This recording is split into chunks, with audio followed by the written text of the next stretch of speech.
Big breaking news చూస్తున్నాం. నాగర్ కర్నూలు జిల్లా కుమ్మెర మల్లికార్జున ఆలయంలో జరిగినటువంటి సంఘటనకు సంబంధించి ఇక బాధిత కుటుంబానికి న్యాయం జరగలేదు.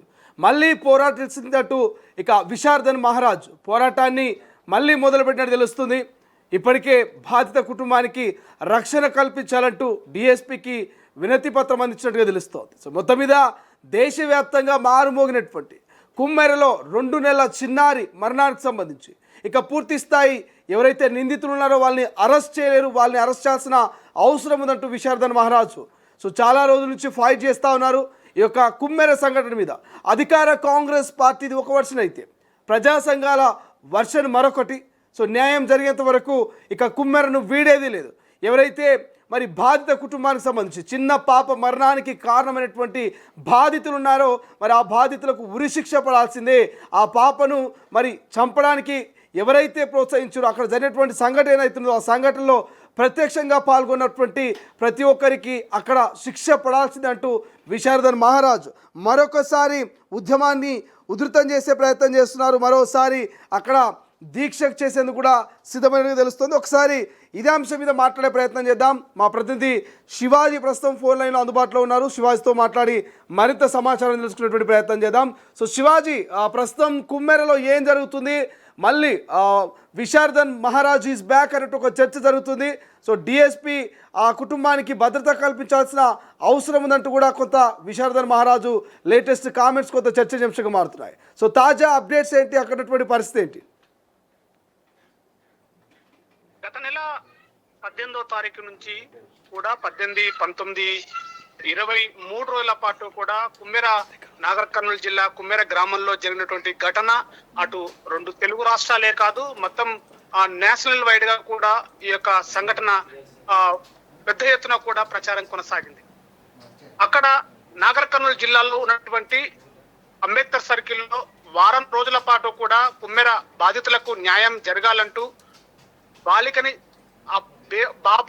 పాపను చంపినటువంటి నిందితులు ఎవరైతున్నారో వాళ్ళందరినీ కూడా అరెస్ట్ చేయాలంటూ కూడా 8 రోజుల పాటు దీక్ష చేసినటువంటి డాక్టర్ విశారదన్ మహారాజ్ దాంతో పాటుగా ఇతర సంఘాలు కూడా పెద్ద ఎత్తున కూడా ధర్నా నిర్వహించినప్పటికీ కూడా అటు నిరసన తెలిపినప్పటికీ కూడా అటు పలు రాజకీయ పార్టీలు ఈ యొక్క విషయం పైన కుమ్మెర ఘటనలో వెంటనే నిందితులను అరెస్ట్ చేయాలంటూ కూడా చేసిన ఆందోళన చేపట్టినప్పటికీ కూడా ఇప్పటికీ కేవలం 5 మందిని మాత్రమే నిందితులుగా గుర్తించారు, వాళ్ళని అరెస్ట్ చేశారు, వాళ్ళని రిమాండ్ కూడా పంపించినటువంటి పరిస్థితి. కానీ మిగతా 4 మాత్రం ఇప్పటి వరకు వారు పరారీలోనే ఉన్నారు. ఇప్పటికీ కూడా పోలీసులు 3 క్లూస్ టీములుగా ఏర్పడి నిందితుల కోసం గాలింపులు చేస్తున్నామని చెప్పేసి పోలీసు అధికారులు తెలుపుతున్నారు.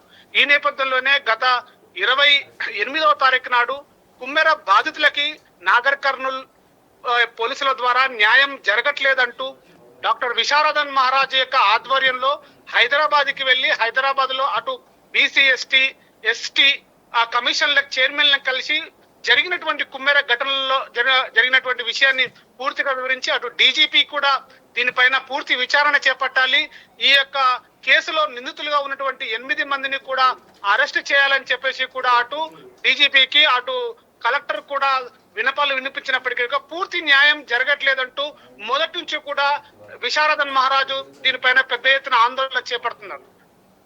గత నెలలో ఈ యొక్క కుటుంబ బాధితుల్ని హైదరాబాద్ కి తీసుకెళ్లినటువంటి నేపథ్యంలోనే నేరుగా డీజీపీ ఒక స్టేట్మెంట్ ఇచ్చారు.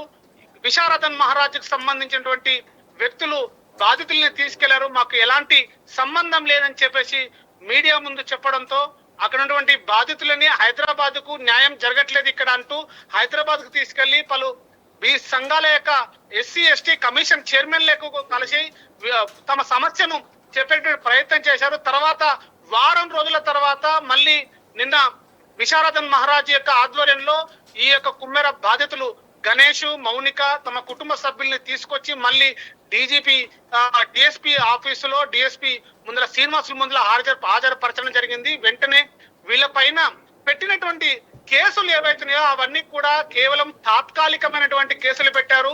కానీ బయట ఉన్నటువంటి నిందితులు ఎవరైతుందో వాళ్ళందరూ కూడా యాంటిసిపేట్ బెయిల్ మీద తేవాలని చెప్పేసి ప్రయత్నాలు కొనసాగుతున్నాయి. అయినప్పటికీ కూడా వాళ్ళపైన మరొక సెక్షన్లు, అటు మర్డర్ కేసు కూడా సెక్షన్స్ పెట్టి, అటు ఎస్సీ ఎస్టీ అట్రాసిటీ కేసును తీవ్రతరం చేసి నిందితుల్ని వెంటనే అరెస్ట్ చేయాలని చెప్పేసి కూడా డాక్టర్ విశారదన్ మహారాజ్ డిఎస్పీకి విన్నవించారు. కానీ కేవలము ఈ కేసును తప్పుదో పట్టించడానికి, నీరు గార్చడానికి ప్రయత్నం చేశారు. కానీ ఈ యొక్క 20 రోజుల పాటు చేసినటువంటి ఈ పోరాటము కేవలము కొంత మాత్రమే సత్ఫలితాలు ఇచ్చింది. కానీ పూర్తి శాతం అయితే ఫలితాలు రాలేదంటూ కూడా విశారదన్ మహారాజ్ ఆందోళన వ్యక్తం చేశారు. పెట్టినటువంటి కేసులు ఏవైతున్నాయో నిందితులని కేవలము వాటిని కఠినతరం చేయట్లేదు. కేవలము వాళ్ళందరూ కూడా బయట ఉన్నటువంటి వ్యక్తుల్ని ఇంకా ఇప్పటికి కూడా 3 క్లూస్ టూమ్ల పేరుతో తిరుగుతున్నారే తప్ప పోలీసులు మాత్రం జాప్యం చేయడంలో అంతర్యం ఏంటని చెప్పేసి కూడా విశారదన్ మహారాజ్ ప్రశ్నించినటువంటి పరిస్థితి. మరోవైపు కూడా అసలైనటువంటి ఈ యొక్క కుమ్మెర ఘటనలో కుమ్మెర గ్రామానికి చెందినటువంటి సర్పంచ్ తుకారాం రెడ్డి ఎందుకు బయట ఉన్నాడు, అసలు ఈ యొక్క తుకారాం రెడ్డి సూత్రధారైనటువంటి తుకారాం రెడ్డి ఎందుకు బయట ఉన్నాడు, ఇప్పటికీ ఎందుకు పోలీసులు అతన్ని అరెస్ట్ చేయలేకపోతున్నారని చెప్పేసి కూడా విశారదన్ మహారాజ్ ప్రశ్నించాడు. మరోవైపు కూడా అసలు నిందితులు బయట ఉండడానికి వాళ్ళు అంత పెద్ద నేరస్తుల ఎందుకు పోలీసుల యొక్క కళ్ళు కప్పి బయట ఉంటున్నారు, లేదా పోలీసులు ఈ యొక్క కేసులో నిర్లక్ష్యంగా వ్యవహరిస్తున్నారనేది కూడా డిఎస్పీ చెప్పాలని చెప్పేసి కూడా పూర్తిగా విశారదన్ మహారాజ్ ఇది యొక్క కేసులో సత్ఫలితాలు అయితే రావట్లేదు, కానీ బాధితులకు కొంత మాత్రమే న్యాయం జరిగింది, కానీ పూర్తి స్థాయిలో న్యాయం జరగలేదని చెప్పేసి కూడా డిఎస్పీకి డిఎస్పీ శ్రీనివాసులకి ఒక రకంగా హెచ్చరికలు కూడా జారీ చేశారు.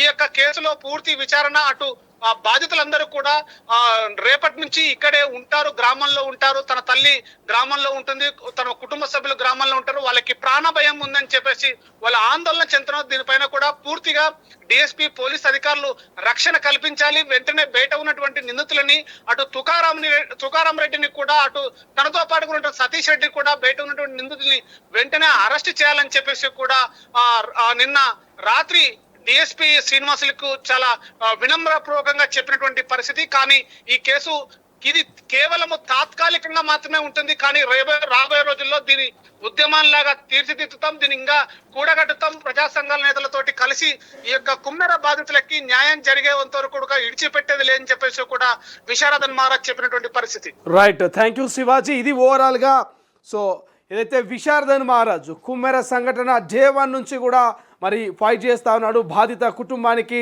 2 నెలల పాప మరణానికి న్యాయం జరగాల్సినటువంటి అవసరం ఉంది. సో ఖచ్చితంగా జస్టిస్ జరిగేంత వరకు పోరాడతామంటూ విశారదన్ మహారాజు మొదటి నుంచి ఇక ఆయన పోరాటం చేస్తూ ఉన్నారు. సో హైదరాబాదు ఆ బాధిత కుటుంబాన్ని తీసుకురావడము, ఇక్కడ సంబంధిత కమిషన్లతో కల్పించడము, మాట్లాడడము, సో డీజీపీ స్థాయి వరకు రిక్వెస్ట్ చేయడం, ఇదంతా కూడా జరిగినటువంటి సంఘటన మనం చూస్తాం. కానీ ఇప్పటి వరకు ఒక లెక్క, ఇప్పటి నుంచి మరొక లెక్క అన్నట్టుగా డీజీపీ ఆఫీస్కి వెళ్ళిన తర్వాత మరొకసారి విశారదన్ మహారాజు కుమ్మెరకు చేరుకున్నారు. కుమ్మెరలో ఖచ్చితంగా మరి బాధిత కుటుంబానికి న్యాయం జరిగేంత వరకు ఇక్కడే పోరాటం చేస్తామంటూ కూడా విశారదన్ మహారాజు చెప్తున్నటువంటి పరిస్థితి. ఇక మరోవైపు సో బాధిత కుటుంబానికి, సో ఎవరైతే గణేష్ ఆ కుటుంబానికి సంబంధించి కూడా మరి ప్రాణహాని ఉన్నది, రక్షణ కల్పించాల్సిన బాధ్యత పోలీసుల మీద ఉన్నట్టు కూడా విశారదన్ మహారాజు రిక్వెస్ట్ చేస్తున్నటువంటి పరిస్థితి. రైట్ నా ఒకసారి తొలి వెలుగు స్క్రీన్ మీద సో లేటెస్ట్ ఆ వీడియో ఫైల్ చూసే ప్రయత్నం చేద్దాం.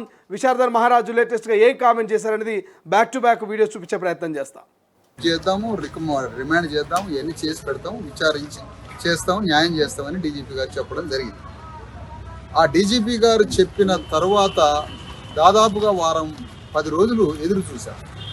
వారం 10 రోజులు ఎదురు చూసినా ఎలాంటి న్యాయం జరగకపోయా, ఏ న్యాయం మేము ఆశించింది జరగలేదు. ఆ క్రమంలో మళ్ళీ మేము ఆ హైదరాబాద్లోనే బీసీ కమిషన్ ఒకసారి, ఎస్సీ కమిషన్ ఒకసారి, మరి హ్యూమన్ రైట్స్ కమిషన్ని, ఉమెన్ కమిషన్ని, చైల్డ్ ప్రొటెస్ట్ కమిటీని, ఇవన్నీ కలిసి అందరికీ కలిసి బాధితుల యొక్క గోడంతా మళ్ళొకసారి కలిపి తర్వాత human rights commission Shamim Akhtar గారు జడ్జి గారిని కలిసి విషయాలని వివరించాము.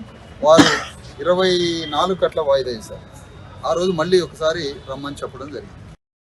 నాగర్ కర్నూలు జిల్లా కుమెర గ్రామ బాధితులపై జరిగిన ఘోరమైన దాడి విషయంలో నాగర్ కర్నూలులో దాదాపు వీళ్ళు డిమాండ్ చేసిన విధంగా వెంటనే ఎవరైతే అన్యాయం చేసిండ్రో, ఎవరైతే వీళ్ళ పట్ల అసభ్యంగా ప్రవర్తించిండ్రో వాళ్ళని తక్షణమే అరెస్ట్ చేయాలి. 5 మందిని అరెస్ట్ చేసిందంట. ఇంకా నలుగురు దొరకలేదు. వెంటనే పోలీసులు చర్యలు తీసుకొని వీళ్ళకి న్యాయం జరిగే వరకు వాళ్ళని పట్టేసుకోవాలి. వీళ్ళకి అప్పటి వరకు పోలీస్ రక్షణ ఇవ్వాలని కోరుతూ ఇక్కడి వాళ్ళు వీళ్ళని వదిలేసి వెళ్ళడం జరుగుతుంది. నేను లక్ష్మీ స్వామి అండి, SJFICRC Telangana state president women's సెల్కి. బాధితులకి న్యాయం జరిగే వరకు మేము కూడా అందరితో ఉంటామని, ఖచ్చితంగా వీళ్ళకి న్యాయం జరిగే వరకు మేము పోరాడుతూనే ఉంటాము. కొమెర గ్రామ బాధితులపై జరిగిన ఘోరమైన దాడి విషయంలో నాగర్ కర్నూల్లో దాదాపు 22, 23, 24న నాగర్ కర్నూల్ టౌన్లో మరి నిందితుల మీద ఇంత భారీ దాడి జరిగింది, ఇంత ఘోరమైన దాడి జరిగింది. ఆ దాడికి సంబంధించి ఎందుకు మీరు పోలీసులు నిందితుల్ని పట్టుకొని రావడం, వాళ్ళకి పనిష్మెంట్ వేయకపోవడం, వాళ్ళని అరెస్ట్ చేయకపోవడం, FIR చేయకపోవడం, రిమాండ్ చేయకపోవడం, వాళ్ళని యథేచ్ఛగా వదిలేయడం ఏంటి, బాధితుల మీద ఇంత చులకన స్వభావం ఏంటి అని 3 రోజులు 22, 23, 24, 25 ఆ 3 రోజులు నాగర్ కర్నూలు టౌన్లో పెద్ద ఎత్తున మరి ధర్నా పోరాటాలు శిబిరాలు నడపడం జరిగింది. అక్కడి నుంచి మొదలుకొని DSP గారు ఓకే తప్పకుండా కేసులు బుక్ చేస్తాం, తప్పకుండా వాళ్ళని రిమాండ్ చేస్తామని చెప్పడం జరిగింది. ఆ తర్వాత SC/ST అట్రాసిటీ యాక్ట్ అడిగాము, మహిళా సెక్షన్స్ పెట్టమని చెప్పాము. ఆ తర్వాత అటెంప్ట్ టు మర్డర్ పెట్టమన్నాము. ఈ సెక్షన్స్ అన్ని పెట్టమని కోరి మరి 25, 26 దాకా ధర్నా శిబిరాన్ని నడిపించినా అంత పెద్ద ప్రయోజనం లేకపోవడం కారణంగా మరి మేము DGPని కలవడానికి బాధితుల్ని తీసుకొని హైదరాబాద్కు పోవడం జరిగింది 26వ తారీఖు. DGP గారిని మరుసటి రోజు 27వ తారీఖు DGP గారిని కలవడం, ఆ DGP గారిని కలిసి DGP గారికి అన్ని విషయాలు వివరించి, అయ్యా మరి సార్ మీరు పోలీసు విభాగ అధిపతి రాష్ట్రానికి, మరి బాధితులకి న్యాయం చేయమని 3 రోజుల నుంచి అక్కడ పెద్ద పోరాటం చేసినా మాకు ఎలాంటి ప్రయోజనం లేకపోయింది, అందుకనే మీ దగ్గరకు వచ్చామయ్యా అని DGP గారిని కలిసి ఆ DGP గారికి వినతి పత్రం ఇచ్చాము 27వ తారీఖు ఆ ప్రాంతం. వారు ఇదంతా పరిశీలించి తప్పకుండా మరి కేసు బుక్ చేద్దాము, రిమాండ్ చేద్దాము, ఇవన్నీ చేసి పెడతాము, విచారించి చేస్తాము, న్యాయం చేస్తామని DGP గారు చెప్పడం జరిగింది. ఆ DGP గారు చెప్పిన తర్వాత దాదాపుగా వారం 10 రోజులు ఎదురు చూశారు. వారం 10 రోజులు ఎదురు చూసినా ఎలాంటి న్యాయం జరగకపోయా, ఏ న్యాయం మేము ఆశించింది జరగలేదు. ఆ క్రమంలో మళ్ళీ మేము ఆ హైదరాబాద్లోనే BC కమిషన్ ఒకసారి, SC కమిషన్ ఒకసారి, మరి హ్యూమన్ రైట్స్ కమిషన్ని, ఉమెన్ కమిషన్ని, చైల్డ్ ప్రొటెస్ట్ కమిటీని ఇవన్నీ కలిసి అందరికీ కలిసి బాధితుల యొక్క గోడంతా మళ్ళొకసారి కలిపి తర్వాత human rights commission Shamim Akhtar గారు జడ్జి గారిని కలిసి విషయాలని వివరించాము. వారు 24 గంటల వాయిదా వేశారు. ఆ రోజు మళ్ళీ ఒకసారి రమ్మని చెప్పడం జరిగింది. అసలైన తొలి వెలుగు. ఫాలో వాట్సాప్ @తొలి వెలుగు official.